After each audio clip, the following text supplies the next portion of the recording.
O ex-presidente Lula afirmou que vai trabalhar todos os dias para retirar a quadrilha de milicianos que tomou conta do país. Lula participou ontem do festival Lula Livre em Recife, Pernambuco. Num discurso para milhares de nordestinos, ele também falou da importância da região. Vamos ouvir alguns trechos. Esse povo do Nordeste aprendeu a comer 3 vezes ao dia. Esse povo aprendeu a ter água. Esse povo aprendeu a ter emprego. Eu sonhava, o Nordeste não poderia continuar passando para a história como o lugar que tinha mais analfabeto.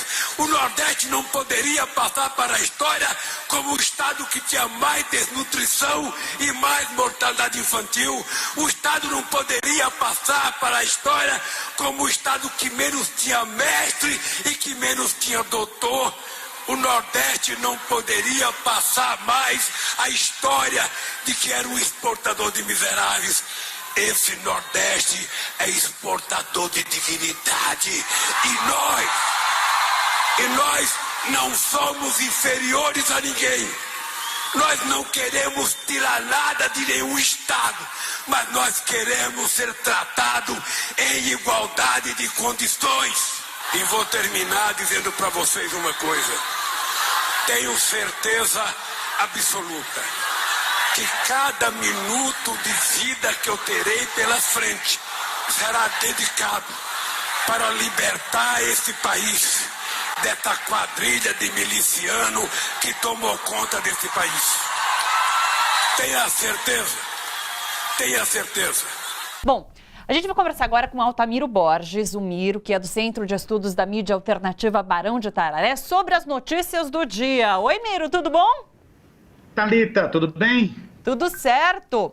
Olha só, a gente comentou tanto na época sobre possibilidades de soltura do ex-presidente Lula e eu não comentei isso ainda com você. E agora, nesse final de semana, a gente teve o discurso do ex-presidente lá em Recife, um discurso em que ele está bastante bravo. Eu queria que você falasse um pouco sobre isso. Qual foi sua análise sobre esse discurso de Lula? Não, primeiro, uma grande vitória, né? Devemos isso a libertação do Lula, devemos a toda a movimentação que teve no Brasil e no exterior, em solidariedade, em críticas aos abusos da Operação Lava Jato. Devemos isso, em certo sentido, também ao papel da mídia alternativa, o papel do Intercept, principalmente, né, que desgastou muito, mostrou os abusos de autoridade cometidos, o que levou o Supremo a finalmente enfrentar o Ministério Público Federal, enfrentar a turma da Lava Jato, né? Enfrentar a turma lá do Marreco de Maringá, né? Então, uma grande vitória. O Lula solto, ele tá se adaptando, né? Ele ficou 1 ano e pouco na cadeia, né? Ele vai voltando a tomar contato com esse povo todo que fez a campanha dele. A atividade em Recife foi muito bonita, fala-se em 200 mil pessoas, né? E o discurso dele é um discurso para reforçar a fibra do povo nordestino, a luta do povo nordestino, né?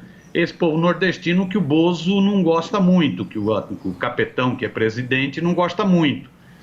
Eu acho que o discurso, tem trechos que eu gostei, tem trechos que eu não gosto muito, né? Eu acho que ainda nós vivemos uma fase muito difícil na política brasileira, de uma ofensiva de direita muito violenta, né?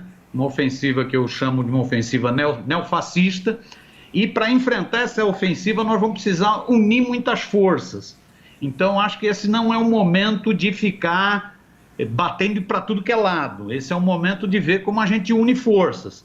Eu acho que da parte do Lula acabou de sair, né? Acabou de sair da cadeia, deve estar muito bravo com toda razão, chuta o balde, né? Agora nós vamos ter que ver como construir esse processo no Brasil. Eu acho que o Brasil ainda não está vivendo uma situação muito tranquila, não. A libertação do Lula não deve nos levar a achar que agora nós já estamos com a bola toda novamente. Não estamos, na minha modesta opinião. Como você avaliou a cobertura da grande imprensa em relação à soltura do ex-presidente Lula e a esses dias de atividade de Lula? O que a mídia vai fazer, a mídia foi uma das grandes responsáveis, e isso o Lula tem falado, né? Falou que a Globo continua fazendo péssimo jornalismo. e a Band, a Record e o SBT passaram a fazer um péssimo jornalismo também, né? Falou isso lá em Curitiba e falou em São Bernardo do Campo, né? Essa mídia foi a grande responsável pela prisão do Lula, né? Foi esse conluio mídia, partido da Lava Jato, que levou à prisão do Lula, né? Essa mídia, quando o Lula estava preso, procurou invisibilizar todas as manifestações de solidariedade internacional e nacional, né? Tudo que se fazia em prol da libertação do Lula, essa mídia procurou invisibilizar. Agora que o Lula está solto, essa mídia volta a fazer pressão sobre o Supremo, né? Inclusive alimentando grupos, volta a alimentar o ódio, né? Alimentando grupos que são grupos que propõem o fechamento do Supremo, inclusive, né? Você pega esse final de semana, o alvo foi Gilmar Mendes, essa mídia foi para essa direita fascista foi para cima do Gilmar Mendes, né? Um pouco alimentada por essa ideia de que o Supremo errou ao libertar, ao garantir a libertação do Lula, né? E eu acho que também a mídia faz um outro movimento. Então, além de pressionar o Supremo, a mídia está fazendo um movimento que é de tentar enquadrar o discurso do Lula, né? Me chamou muita atenção um artigo da Miriam Leitão, né? No Globo, né? Propondo autocrítica. O PT tem que fazer autocrítica pelos erros que cometeu na economia. Já que a Miriam está tão preocupada com autocrítica, ela devia fazer autocrítica dos erros que ela comete em análise econômica, não é isso? Ela poderia, por exemplo, fazer autocrítica do apoio entusiástico que ela deu ao Macri na Argentina, que ia fazer a Argentina bombar na economia. Então, a mídia vai tentando enquadrar o discurso, né? Ou seja, fez tudo para a prisão, agora faz tudo para voltar para a prisão e ainda tenta enquadrar o discurso. É o jeitão mídia de ser.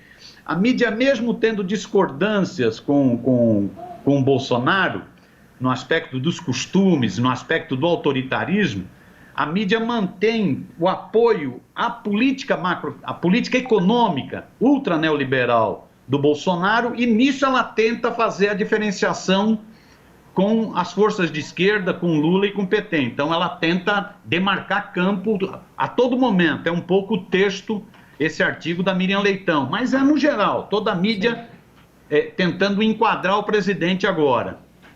Miro, na época que a gente conversava sobre a decisão do STF em relação à soltura, à prisão em segunda instância, você era bastante pessimista sobre a decisão do STF.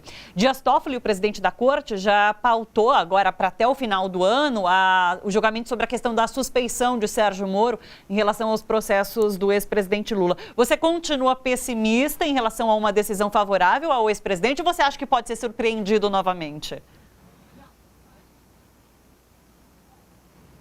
Thalita, com relação ao Supremo, eu mantenho o meu pessimismo, né? O Supremo, a história do Supremo é muito negativa. Eu acho que o que está ocorrendo agora é que a própria disputa entre Ministério Público, entre a turma da Lava Jato, a turma do Sérgio Moro, né, e o Supremo criaram fraturas e essas fraturas têm feito o Supremo se rebelar e adotar algumas posições em defesa da Constituição. No fundo, são posições em defesa da Constituição. Vamos ver como vai se posicionar. Eu acho que tem um jogo de pressão muito grande. Volto a dizer, a mídia está tentando enquadrar o Supremo novamente, né? Vamos ver como vai se posicionar. Eu mantenho o meu pessimismo com relação ao Supremo. Maravilha.